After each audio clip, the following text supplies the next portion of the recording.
இந்திய அணியின் பயிற்சியாளராக பதவியேற்றிருக்கும் கௌதம் கம்பீர் முதலாவதாக இந்திய அணியை இலங்கைக்கு எதிரான தொடரில் வழிநடத்தியிருக்கிறார். குறிப்பாக இத்தொடருக்கு முன்பு செய்தியாளர் சந்திப்பில் ஈடுபட்ட கௌதம் கம்பீர் மற்றும் தேர்வுக்குழு தலைவர் அஜித் அகரகர் பல்வேறு கேள்விகளுக்கு பதிலளித்தார். அதாவது அடுத்து நடைபெற இருக்கும் 2027ஆம் ஆண்டு ஒருநாள் உலகக்கோப்பையில் ரோஹித், கோலி பங்கேற்பார்களா என்ற கேள்விக்கு பதிலளித்த அவர், நிச்சயம் அவர்கள் நல்ல உடற்தகுதியுடன் இருந்தால் அவர்கள் பங்கேற்பார்கள் என்று கௌதம் கம்பீர் பேசியிருந்தார். அது மட்டுமல்லாமல் இந்திய அணியின் முக்கிய வீரரான முகமது ஷமி அணிக்கு எப்பொழுது திரும்புவார் என்ற கேள்விக்கு பதிலளித்த கௌதம் கம்பீர், அதாவது 2023 ஓடிஐ உலகக்கோப்பைக்கு பிறகு எந்த ஒரு போட்டியிலும் ஷமி பங்கேற்கவில்லை. அறுவை சிகிச்சை முடிந்த நிலையில் தற்பொழுதுதான் அவர் பந்து வீச தொடங்கியிருக்கிறார்.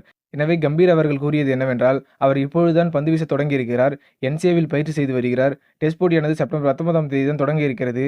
அவர் இன்னும் முழு உடற்தகுதி எட்டி பந்து வீச வேண்டும் என்பதே எங்களின் இலக்கு. என்சிஏவில் உள்ளவர்களிடம் ஷமி குறித்து பேசி வருவதாகவும் கௌதம் கம்பீர் பேசியிருக்கிறார். பங்களாதேஷுக்கு எதிரான 2 டெஸ்ட் போட்டி, நியூசிலாந்துக்கு எதிரான 3 டெஸ்ட் போட்டி, பிறகு ஆஸ்திரேலியாவுக்கு எதிரான மிகப்பெரிய தொடரான 5 டெஸ்ட் போட்டி நடக்க இருக்கிறது. இதில் 7 போட்டிகளில் வெற்றி பெற்றவர்களோடு இந்தியா உலக டெஸ்ட் சாம்பியன்ஷிப் ஃபைனல் போட்டிக்கு மீண்டும் தகுதி பெற்றுவிடும் என்பதும் குறிப்பிடத்தக்கது.